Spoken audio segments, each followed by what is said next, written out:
जय जोहार संगवारी आज बनावो कच्छर के कढ़ी थोड़ा कम दत के का संभाला ले डारिया जी है ना जी हमारे घर के भूरी भैंसिया चरे गए तो मैं कलिया भैंसी के दही ले था अपन तो जो मर्जी लगे ते चिल्ला ले डारिया जी है ना जी बढ़िया सुगर कच्छर के उल्हा उल्हा पाना ले डारिया बढ़िया पानी में सरबेट के बढ़िया सुगर धो डारिया जी है ना जी फिर बांधे सुगर पाला दिसे करके बिंडल बना डालिया एडू ठीक करके तांदे से करके बढ़िया सुगर काट डालिया हमारे घर के हंसवाल कोंढार के लेके हाथ ले हमरा के नाम एहू चाकू तो बहुत था कहू लागते तार दादा हमारे हाथ का कटा दे यह कैसे चेमट करा थे और खजवाता घालो ज्यादा नहीं काट सकेला हे गरुआ यू हर्ट मी गरुआ यू सुगर गंजा में देसी करके बेसन के भुरकल तो डाल के पानी बढ़िया सरबेट डालिया जी है ना जी जम्मो का अच्छा लदेसीदार के बढ़िया सुगर लोचा बना डालिया जी है ना जी देसी करके कढ़ाई में भक लेते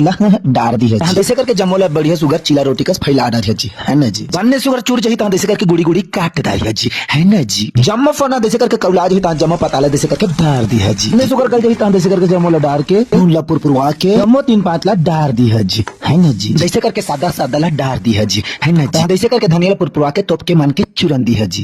जाना तो हमार समस्या ला आई कहाँ जाबे आई कहाँ जाबे याद रे कोचे पान तोर बिना जुड़ा नहीं जुड़ा कहाँ जाबे याद रे कोचे पान तोर बिना जुड़ा नहीं जुड़ा